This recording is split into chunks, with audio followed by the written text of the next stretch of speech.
Welcome back students, Vishal Gupta आपका teacher. कैसे हो आप सब स्टूडेंट्स? इस वीडियो में मैं आपको कराने जा रहा हूँ क्लास 12 बिजनेस स्टडीज का जो हमारा पहला चैप्टर चल रहा है, nature and significance of management. उसका टॉपिक करेंगे फंक्शंस।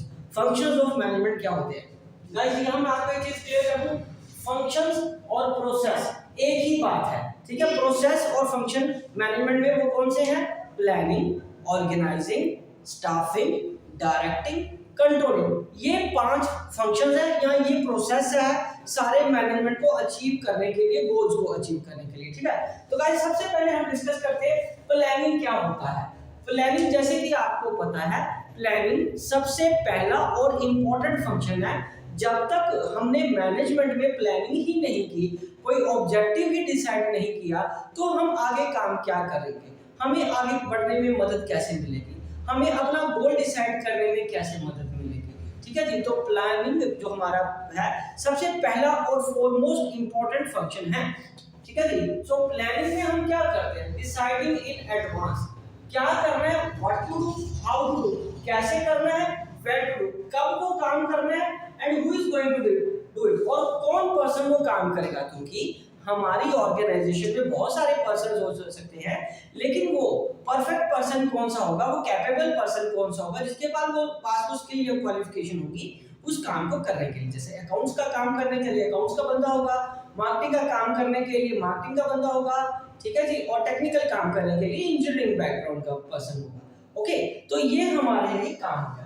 और वो क्या करेंगे? Deciding the objective. प्लानिंग में हम क्या करते हैं? हमारा ऑब्जेक्टिव क्या होगा, हमारा गोल क्या होगा, हमने कहां पे पहुंचना है। हमारी सेल आज 100 करोड़ है, हमें 200 करोड़ कैसे करनी है। हमारा प्रॉफिट 50 करोड़ है, हमें 100 करोड़ तक कैसे लेके आना है। मान लीजिए नॉन प्रॉफिट ऑर्गेनाइजेशन में भी, बिकॉज आपको पता है सिर्फ प्रॉफिट ऑर्गेनाइजेशन में नहीं, मैनेजमेंट नॉन प्रॉफिट ऑर्गेनाइजेशन में भी लगती है। तो इसका मतलब कल को मान लो हमने जागरण ही करना है, तो क्या करना है? तो टारगेट क्या होगा? जागरण उस दिन परफॉर्म करना है। उसके लिए हमें क्या प्लानिंग करनी है, कैसे फंड्स इकट्ठे करने हैं, कहां से सारे अरेंजमेंट करने हैं, किस किस को वो ड्यूटीज असाइन करनी है, क्या वो ड्यूटीज असाइन करनी है। तो वो जो डिसाइड करने वाला काम है वो क्या आ जाएगा? प्लानिंग। और प्लानिंग की एक और बड़ी इंटरेस्टिंग बात है, it bridges the gap. Bridges the मतलब फिल करना, गैप फिल करना। आज यहाँ पे हैं हम और जहां पे हमने रीच करना है, रीच कहाँ करना है? नेचुरली हमने अपने गोल तक रीच करना है ना। तो आज से लेके अपने गोल तक, चाहे वो 2 महीने में अचीव करना है, साल में अचीव करना है, 15 दिन में अचीव करना है, तब तक हमें वो बताना पड़ेगा कि हमें उसके ब्रिजेस द गैप, उस गैप को फिल करने के लिए हमें प्लानिंग करनी पड़ती है। तो गाइस तब तक आप ये प्लानिंग वाला पॉइंट नोट करिए, फिर मैं आगे आपको डिस्कस करता हूँ। नेक्स्ट पॉइंट क्या है? तो अगला पॉइंट है बच्चे ऑर्गेनाइजिंग। तो ऑर्गेनाइजिंग क्या है? सो ऑर्गेनाइजिंग प्लानिंग के बाद दूसरा स्टेप है process of establishing an organisation structure. एक ऑर्गेनाइजेशन स्ट्रक्चर को बनाने का जो प्रोसेस है उसको हम क्या कहते हैं? ऑर्गेनाइजिंग, ठीक है जी। समझ लगा? ये सबसे क्रूशियल और क्रिटिकल पॉइंट है।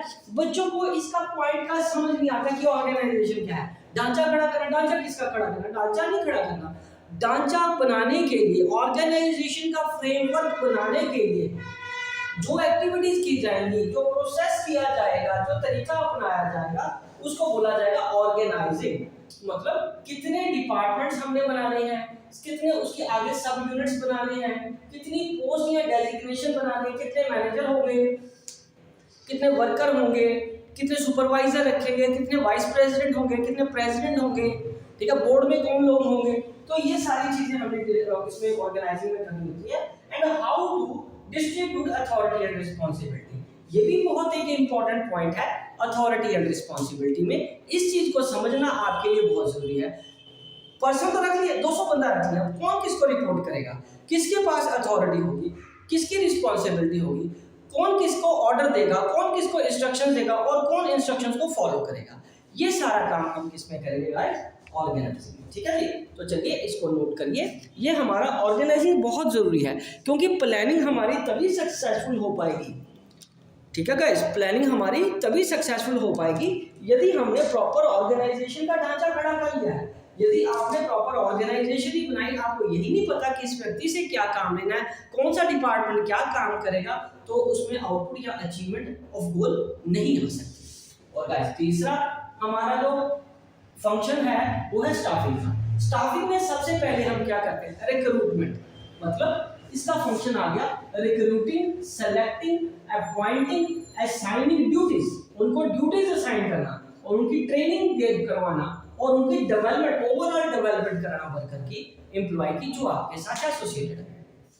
तो स्टाफिंग में सबसे पहले क्या आएगा, रिक्रूटिंग। रिक्रूटिंग का मतलब बंदों को भर्ती करना। आपने प्लानिंग कर ली, आपने ऑर्गेनाइजेशन का ढांचा बना लिया और उसमें अब जो वेकेंट पोजीशंस हैं जहां पे पर्सन चाहिए, किस क्वालिफिकेशन के चाहिए, किस स्किल का चाहिए, उनको आपने भर्ती करना, उसको हम क्या बोलेंगे, रिक्रूटिंग।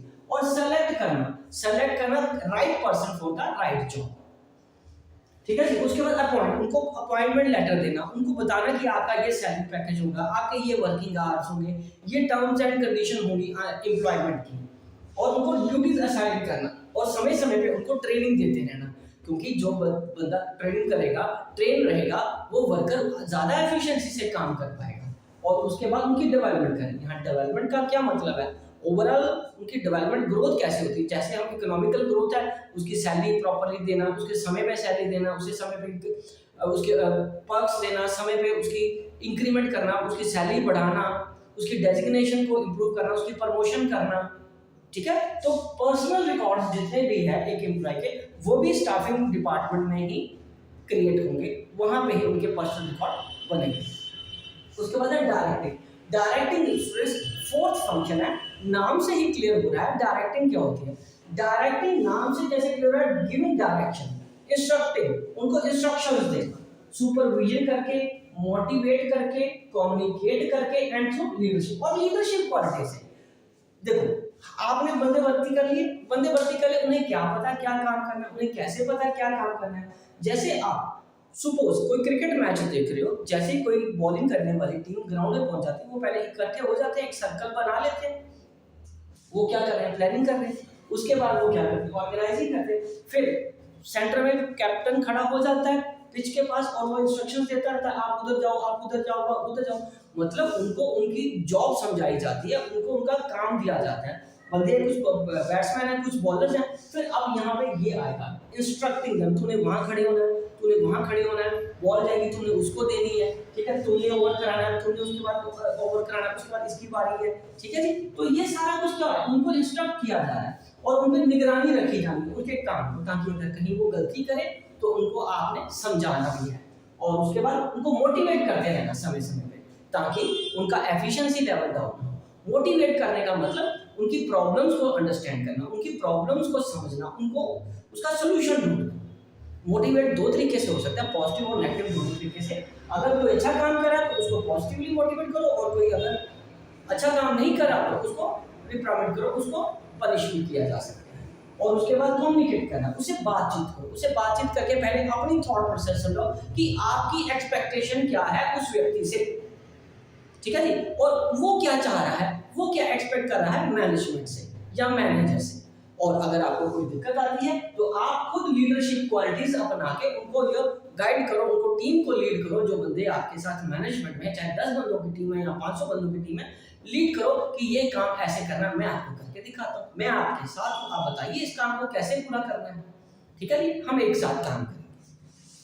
तो ये लीडरशिप क्वालिटीज आ जाती है। तो ये डायरेक्टिंग फंक्शन के अंडर होगा, ठीक है गाइस। तो इस पॉइंट को नोट करिए आप, ओके जी। तो अब हमारा अगला पॉइंट क्या आएगा, कंट्रोलिंग। कंट्रोलिंग का मतलब क्या है, कंट्रोल करना, हमें चीजों पे नियंत्रण रखना है। कैसे नियंत्रण रखना है कि क्या हमने जो प्लान किया था उसके हिसाब से हमारा आउटपुट आ रहा है, परफॉर्मेंस उस हिसाब से आ रही है। एक्चुअल परफॉर्मेंस को हमने क्या करना है, जो प्लान परफॉर्मेंस थी उसके साथ मेजर करना है, दैट इज कॉल्ड कंट्रोलिंग। और वो हमें समय समय पे करते रहना पड़ेगा। ये नहीं है कि हमने 100 करोड़ का टारगेट ले लिया और फरवरी या अगले साल मार्च में जाके उसको टैली करेंगे कि ओ यार ये तो बड़ा गैप आ गया। नहीं, उस वक्त नहीं कंट्रोल कर पाओगे। कंट्रोल करने के लिए हमें 6 मंथली, उसके बाद क्वार्टरली, फिर मंथली, फोर्टनाइटली, डेली, ठीक है, वीकली, इस तरीके से आपको चेक पॉइंट्स बनाने पड़ेंगे और टारगेट को मॉनिटर करना पड़ेगा कि क्या आप अपने टारगेट से ज्यादा दूर तो नहीं जा रहे, ठीक है, उसको अचीव कर भी लोगे कि नहीं, ठीक है। तो वो क्या आ जाएगा, कंट्रोलिंग। सो परफॉर्मेंस को, एक्चुअल परफॉर्मेंस को प्लान परफॉर्मेंस के साथ मिलाना और यहाँ अगर यदि कोई गड़बड़ हो रही है, अगर डेविएशन आ रही है, कोई कमी रह रही है, तो उसको देखना और उसको दूर किया जा सकता है या नहीं दूर किया जा सकता। क्या स्टैंडर्ड को रिवाइज करने की जरूरत पड़ेगी, क्या वाकई कोई लिमिटेशन ऐसी है जिसका समाधान हमारे पास आज की डेट में नहीं है, तो उन फैक्टर्स को भी हमें फोकस में रखना है। और एक चीज और, कई बार डेविएशन नेगेटिव की जगह पॉजिटिव भी हो सकती है। मतलब आपने जानबूझ के अगर टारगेट ही पुराना रखा हुआ है, पिछला टारगेट रखा हुआ है, मतलब लो टारगेट रखा हुआ है, तो इसका मतलब आपकी एक्चुअल परफॉर्मेंस तो आपको बढ़िया नजर आ रही है, पर कंपटीशन क्या कह रहा है, कंपटीशन कह रहा है कि आपको यहाँ की बजाय टारगेट ही यहाँ सेट करना है, क्योंकि आपका वो मार्केट खाली है, वो तो फिर कोई और कैप्चर कर जाएगा।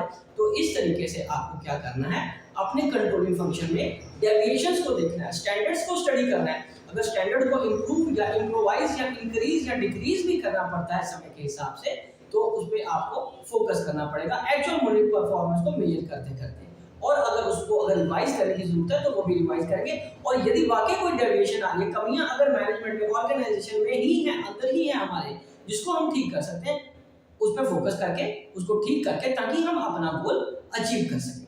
ठीक है गाइस, तो ये हमारे 5 फंक्शंस थे, इसको आप अंडरस्टैंड करो। मैं आपको एक और इंटरेस्टिंग बात बताता हूँ, ठीक है जी। उसमें इंटरेस्टिंग क्या है, तो मैं ये तो चलो मिटा देता हूँ, आपने नोट भी कर लिया होगा, पर इसमें एक चीज देखना, जानबूझ के मैं सेंटर में लिख रहा हूँ, ठीक है जी। सेंटर में लिखने का पर्पस क्या है, सेंटर में लिखने का पर्पस है, इसको शॉर्ट नोट्स में आपको मैं समझाता हूँ। शॉर्ट नोट में मैं इसको इस तरीके से बताता हूँ, आपने जो याद रखना है, ये है हमारे फंक्शंस